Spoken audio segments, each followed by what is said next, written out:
good afternoon. I will follow the glorious example of Eric from yesterday and move around a little bit. I've actually borrowed his pointer also. So, I'm from Austria and I'm a post-feminist. I founded the Männerpartei in 2008 and the Liberale Männer in 2018. Actually, we wanted to found it in 2017, but it only went through bureaucracy in 2018, so that's the difference here.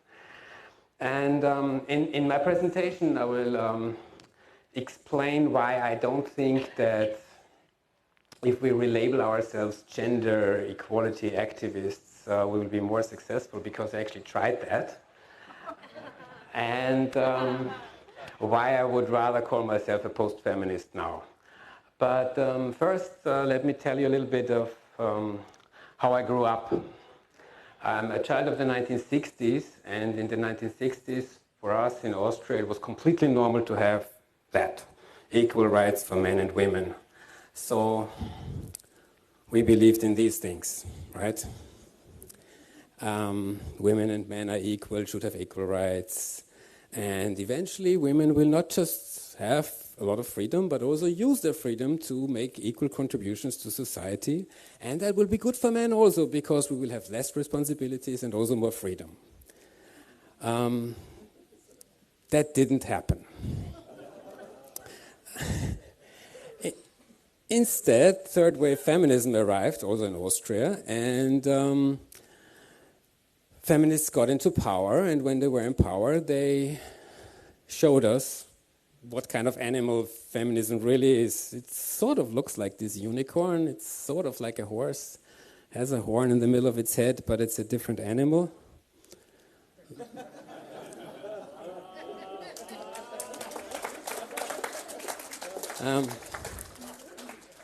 And we had a lot of talks about what feminism turned out to be, so I will not repeat everything that's on this slide. Just had to realize that I cannot, as a man, wait for feminists to deliver equal rights to me. So as a sort of icebreaker, I founded the Austrian Männerpartei, which was exactly that, a gender equality party. Für ein faires Miteinander was the subtitle, which says we want to get along with each other and, be fair. And those were our political positions. It's all equal rights and equality. And that was sort of like an icebreaker. The idea was, okay, other parties don't want to touch it.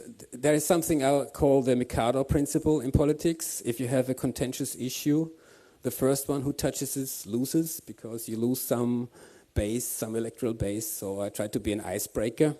And that worked to a certain degree. We made several election campaigns, one as a platform with direct democracy activists. So we were collecting people who were, human rights activists, men's rights activists, direct democracy proponents. And the intention was, of course, to make the political establishment nervous enough that they would adopt our demands without us having to get an absolute majority or something like that. And that worked to a certain degree, but different than we expected. So they said, okay, you guys want direct democracy, you don't want men to be discriminated against in the draft, right? Why is there a male-only draft? So they made a referendum, should the draft continue? And the result was, yeah, okay, male-only draft can continue. And both men and women also decided over whether only men have to go to the draft. Quite a clear majority, the draft should continue. There were some other small successes, some on the legal front, fathers going to the European Court for Human Rights because they couldn't even apply for joint custody as an unmarried father without the consent of the mother. Then the European Court said, well, that's discriminatory.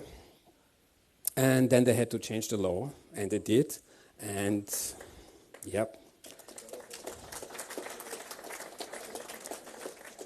We were also happy at first.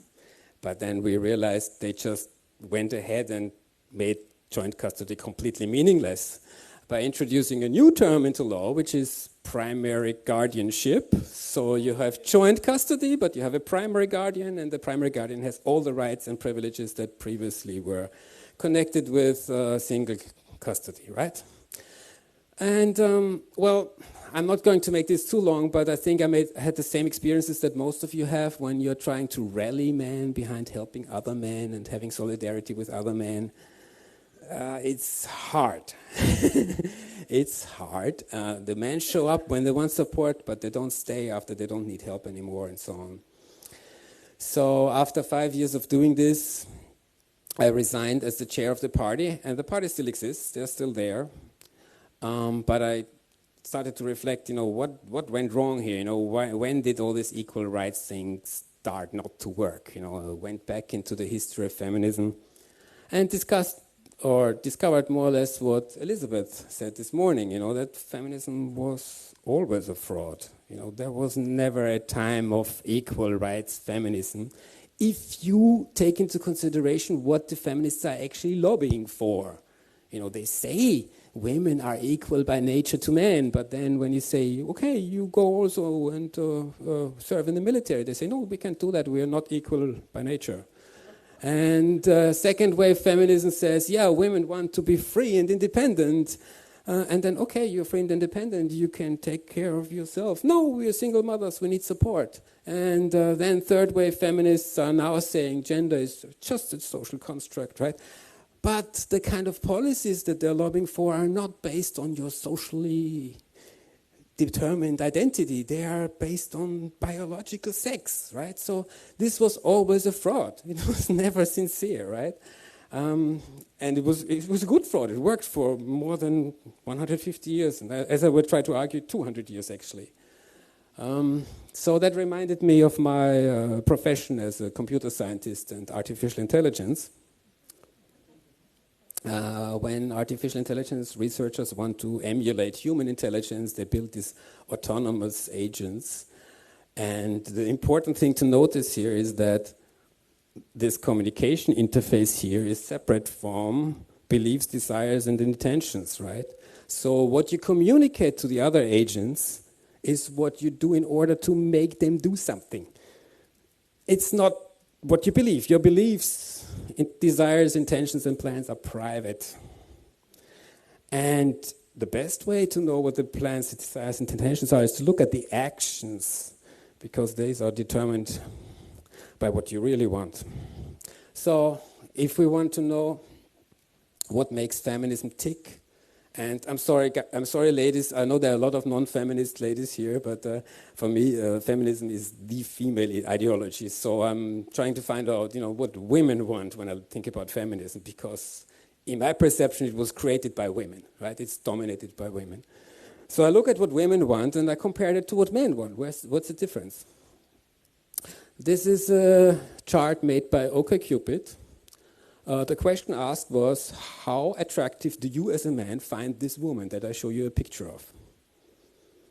And no big surprises there. Most women are average attractive. Half are more than average and half are less than average attractive. That's how men see women. It's not how women see men. This is how women see men. 0% most attractive man. Okay, you asked hundreds of women, show them hundreds of pictures, and they won't be able to identify more than 0% most attractive man, right? They do, however, find out that 93% of men are either average or below average attractive. Which can't work, right? I mean, you can't have 93% below average, that's impossible. But it's a reality. This is not, this is collective female behavior. It shows you something about how females date, how females filter out men. And I think the emphasis is on filtering out, not on selecting one man, but on filtering out a lot of them. Because women want to be sure that they go for the top man. They have a very high focused attention on, who are the top the best, the winners, And for that, they have to be able to determine who are the winners and the losers. It's not so easy if you have a middle-class society where everything is safe, everybody has a job, everybody has a wife, income is more or less flat. The kind of society that man built, the middle-class society, where you have a very big middle class, it's very difficult for man to figure out who are the losers here and who are the winners, right? And I would argue that if you think about women's preferences in matchmaking, in choosing men, to the logical conclusion, you end up with something like this. This is a Bronze Age palace. Very few men ruling the whole thing, they are the winners. A lot of men being disposable and being discarded with every generation, dying young. All goods and services centralized. What you get is not necessarily correlated to how much you contribute to society, but those one big ruling family at the top, they determine who gets what. And men being filtered out with every generation, women not necessarily being filtered out as much, right? So that was actually a very successful model. It was the first model of human civilization we had on this planet. They also had globalization, believe it or not. They were trading from Ireland all the way to India 5,000 years ago. And then it all collapsed 3,200 years ago. Complete system collapse. Most people died. The system just didn't work anymore because it was too much interdependent. And when one thing failed at one point, the failure became systematic. And out of the collapse from the ashes of the Bronze Age, we got this, the family farm, the nuclear family. Sort of like a minimal version of the Bronze Age palace, self-contained, autonomous. You have personal property. You know who your children are. As a man, women usually know that. So the family, the nuclear family model, as an economic unit, that is directly the result of the collapse of the Bronze Age. And so a lot of discussions that we are going on now between left and right are between those two models. A lot of people apparently are not very happy with this autonomous, single, small unit thing with a lot of freedom. They don't like it. They want to go back to this centralized system. And I think we all know who these people are who want to go back to the centralized model. I don't have to name them, right? So that leads me to a question that was asked here a lot of times, not just in the presentations and in the Q&A, but also in the talks I had on the side. Did feminism ruin dating for everybody? No, aren't we all just together in this? And I would argue that depends on what you expect as the result of dating. Do you want a lot of monogamous middle-class families? Then yes, it ruined it for everybody. But what did feminism do? And here go back to judging feminism by its results. Did it, when it introduced sexual harassment rules, make clear what is acceptable and not acceptable behavior in the public space? Nope. Increased insecurity, especially for men, right? So women are still filtering out the winners here, but the winners just have to take more risk. They have to be really great and good looking, and then it's not sexual harassment, So what feminism did was raising the bar, quite simply, right? We are being judged for how much we can survive in a world that is not safe. Very much along the lines of what Darren said yesterday. And that reminded me of something else I learned in artificial intelligence. Genetic algorithms. If you use genetic algorithms which are modeled on evolution theory, you have the problem that things land in this local optima. You have populations with balls, they move a little bit, and then they land in these small valleys. And then with small changes, they just go up and down a little bit, but they can't get out of the local area, even though the best optimum would be here. For that, you need to shake up things a little bit. You need to create a little bit of chaos you have to increase the risk, but then you also have to filter out a lot of failures, right? You have to make men disposable. First you introduce more chaos, make men disposable, and then you filter them out. So, and that is my provocative answer that I put into my slides yesterday evening after a lot of discussions about whether or not men have become more feminine, and that's about to stay, like Eric said yesterday. If Darren is right, that won't happen, because those will be filtered out. And then other men will be invited in who are more masculine, quite simply, right? So, to sum it all up, I think feminism is quite simply a reaction to the creation of the strong middle class, starting back in the French Revolution. This is 1791 Declaration of the Rights of Woman and the Female Citizen, as a direct reaction to the French Revolution. As soon as the middle class took control, as soon as middle class society became dominant, feminism grew. Feminism is not a reaction to the patriarchy. If that was the case, it would have been created independently in many different societies. It was only created once in one region at one time. The time was the French Revolution and its aftermath, and the region was Western Europe. That's it. And it always blooms and blossoms wherever the middle class becomes strong, right? Which leads to the next question. Do women know what they're doing? I would think they know on a subconscious level. And why do I think that? We'll use yet another metaphor. What does a penalty shooter have in common with a cheating wife?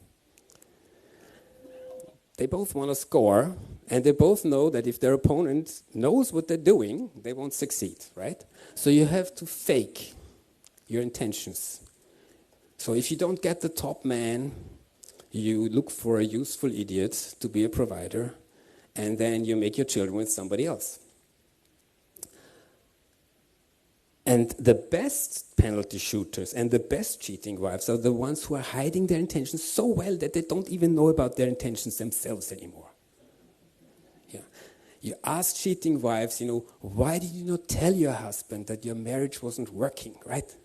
And they say, I didn't want to hurt his feelings, right?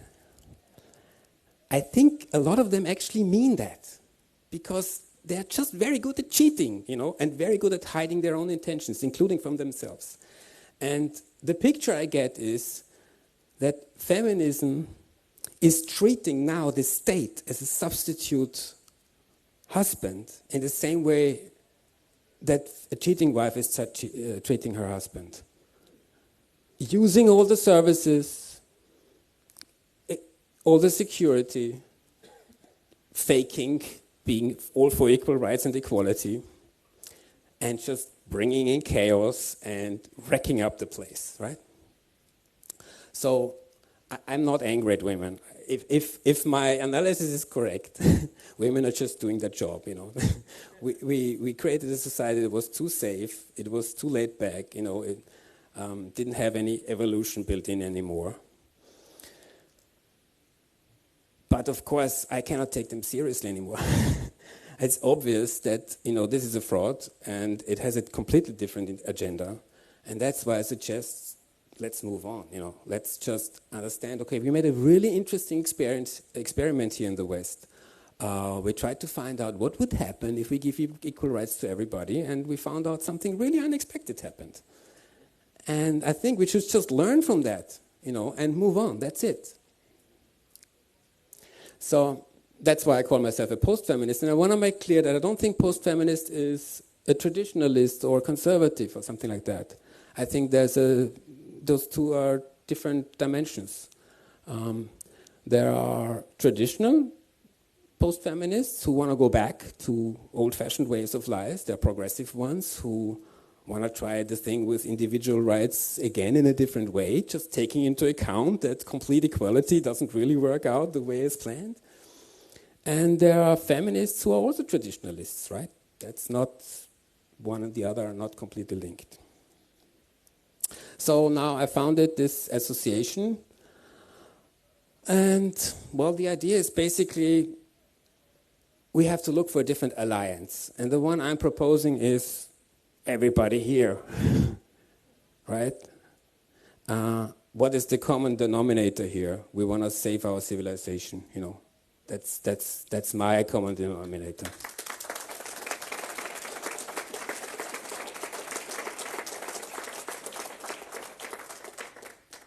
So when I say liberal, I mean liberalism in its most wide sense. Liberal Catholics, humanists, free speech advocates, men's rights activists, all of them, right? If we want to conserve that, we have to learn from what went wrong and move on. And that's what I would call post-feminism. So my association has two main points. Men, sorry ladies, I really had to do this, make an association only for men, and as long as it's still legal. Men committed to liberal Western tradition in its entirety and promoting political representation of men's issues. That's our program. And the idea is to make a bracket across all parties, center to the right, everybody that's worth talking to. So, to sum it up, post-feminism is not about fighting against equal rights, it's about exposing feminist double standards, not about going back in time, but about moving on. And I think this alliance can work because we're all planning a better future and because the future is post-feminist.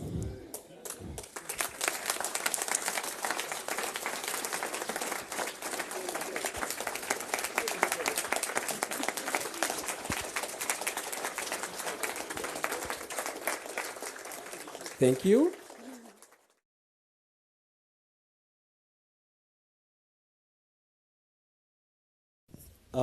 So on the spectrum, it was obviously the conservative, post-feminist was the conservative side. At the moment, we see weird bedfellows where the Muslim community and the left are working together, even though obviously feminists and Muslims, they're really weird bedfellows. And there is, on the left side, the problem that certain groups use certain trends to actually gain power. And here you see the white nationalism, and if we work together, and I agree that we should, but we have to be very careful that a movement is not being used to infiltrate extremism into society. I completely agree with you, and that's why I think that emphasizing liberal tradition is important because it covers exactly that. It's a safety net against any kind of extremism. If you take it seriously, I wouldn't take Islamists into this coalition. Because, I mean, they're on the other side. Yeah, but, I mean, Christians, yes, to a certain degree. Depends how fundamentalist they are. But Islamists, no, because it's simply a different model of civilization. But, well, I mean... there are very few quite reformed Muslims that would fit in, I think. Very few. Yeah. But that's just the main point. I think the main point is not trying to... say, are you a conservative or are you progressive, and fight about that. I think the main point is, okay, do we actually accept reality and move on? Hi, sorry, I may misunderstand, but you seem to be presenting post-feminism as a liberal ideology, and yet would lump ethno-nationalism in with that, which I understand is not a particularly liberal ideology. But if that is how you see it, could you please explain that? Yeah, I think you're right. I've lumped in two things together. One is describing post-feminism in general, and the other one is the program of the association that I built. Mine is liberal and emphasizing that. But I think that using that as a core would work. So.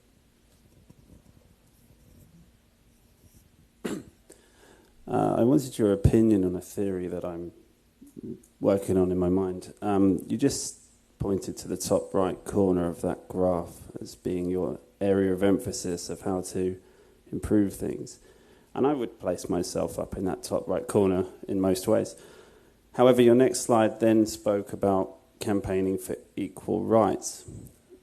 I wonder what you think about this idea that if we imagine men and women, male and female, being opposite sides of the same coin, and one half of that coin seems to be relentlessly pushing for more and more rights while shirking the corresponding responsibilities, and then the other side of the coin, by definition, is required to take up the responsibilities, would it not be more efficient to effect change by shirking the responsibilities expected rather than campaigning to just have the same number of rights being fought for by the other side? There's one more aspect, which is that, and your talk has sort of solidified some of this, but I am not sure that any of this stuff is ever going to get better for men until women start feeling the pain of how bad it is for men.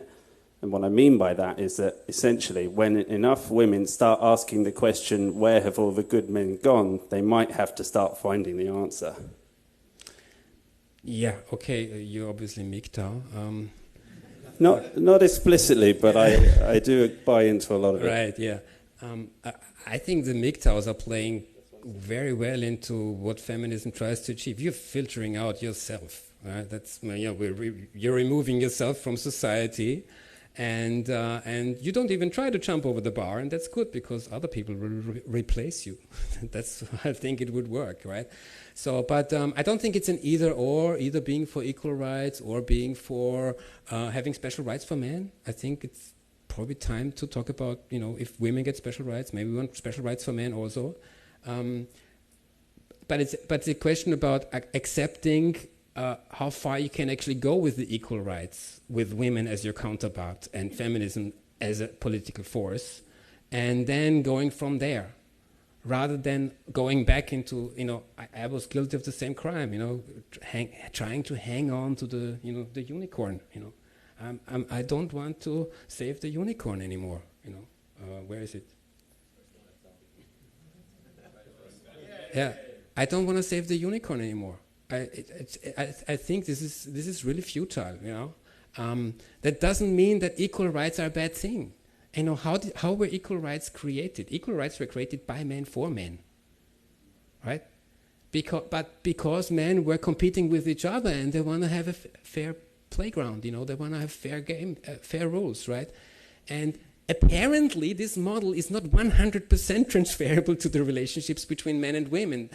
So what we should do is go as far as possible to make this happen, have an individualist society which is as far as possible equal rights based, but also accept that we might not get 100% because we are missing a partner there. Hi, I just wonder, within your analysis, where male feminists would sit within that. Obviously there are more female feminists out there and they're much more, the main activists are all female. But I just wonder, as a non-feminist woman, when a male feminist comes after me, they can be really nasty. I think a lot of people have probably encountered that in this room. The male ones can really kind of go after you. I'm just wondering, in your analysis, where you place male feminists within that. I don't distinguish between male and female feminists in my analysis. This is a graph about ideology. And I have the strong suspicion that women act based on this ideology differently than men, like as a group. But the ideology still is a shared ideology, so I don't distinguish between men and women.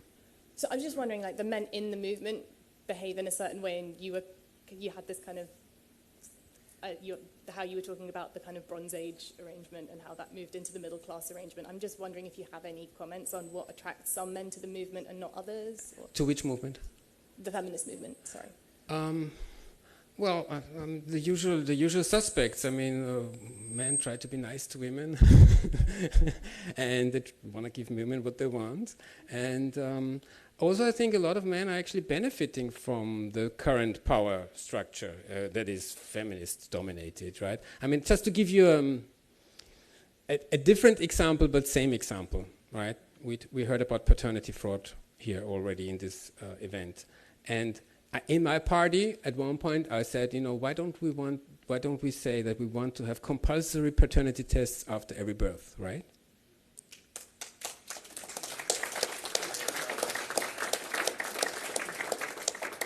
It's just an equality thing. Women know who their children are. Why shouldn't men know who their children are?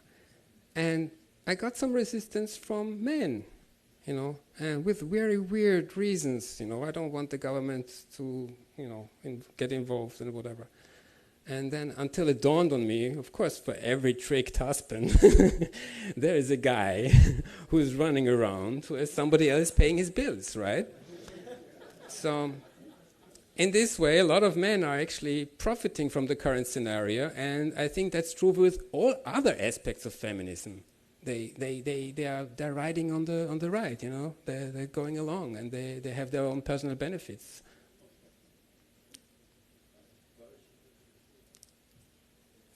A very short question. Are the female feminists interested in getting rid of boys? No, I think that for me... you know what I mean, yeah? Yeah, I know what you mean. One of the reasons why I did this extensive analysis with I don't know how many metaphors is because those were also puzzling questions to me. Do the feminists hate women, hate men, or do they not hate men? And my answer is they don't hate men. They just want to get rid of most men, right? They want to make men disposable in general, but then they have a few winners, which they want, right? So they don't want to get rid of boys, but they're happy filtering out a lot of them, that's all. But if they are their own children, do they want to have girls as children, or do they also want to have boys as children? Yeah, but I think we're getting into the area of psychological disorders here. If somebody has a child and hates his or her own child because of their gender, I think that's a psychological issue. We're going beyond ideology here, I think. Hi, further to your very neat point about paternity testing, you might like to know of a moment in Daniel Defoe's novel Moll Flanders, which is about a prostitute, and she's concerned that she doesn't know who the father of her baby is. And the madam of the brothel says to her, "Oh, don't worry about that, my dear. If every man in England found out that he was looking after somebody else's baby, the whole structure of society would collapse." That is precisely true. We had, I worked at the Medical University of Vienna for some time, and they told me if people knew, they made anonymous statistics, if people knew the severity of the problem, there would be a riot. Yeah, I've got a microphone here. I just wonder whether you're looking at the right enemy. Your approach seems to be quite conspiratorial, as though there are women kind of ganging up against us in a conscious and planned way. And this is a general comment that in other talks people have seen the link between socialism and feminism.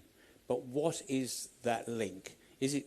And it seems to me that the real problem that we should be addressing is the victim-oppressor mentality.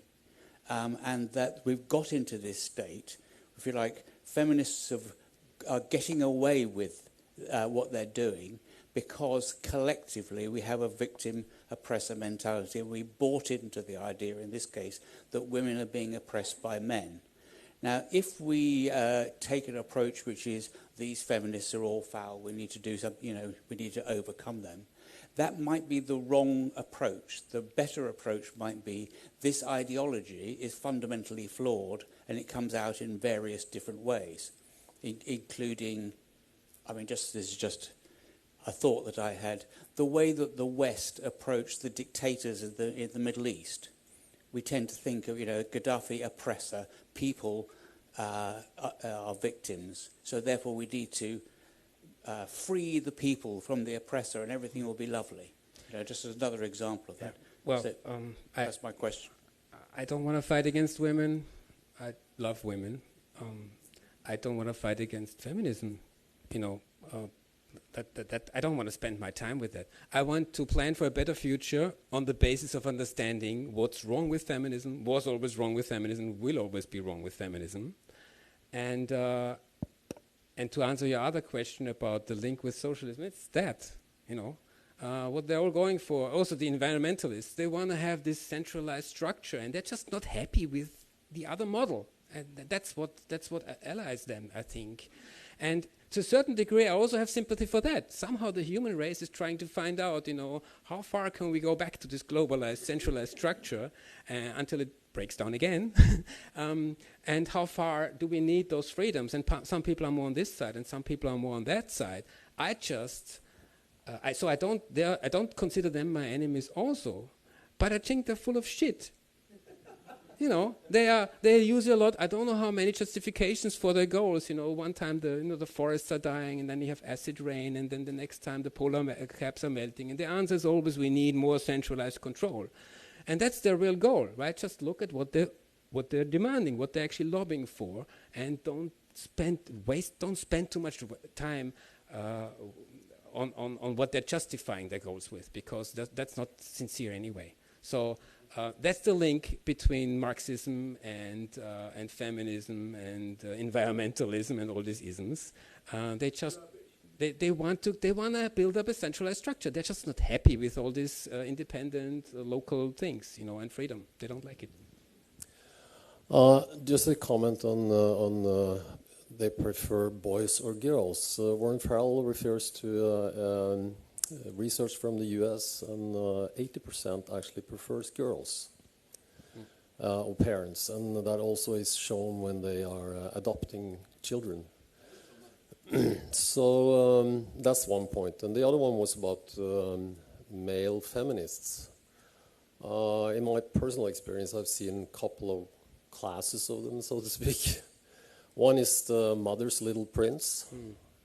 Who thinks he's a genius and better than all other men, and is reflected on that from his mom. And he sort of looks down on everybody else. And it's also a way of gaining access to women, of course. So it's just a strategy. Thank you. Well, yes. I don't want to comment on that because you're right. So.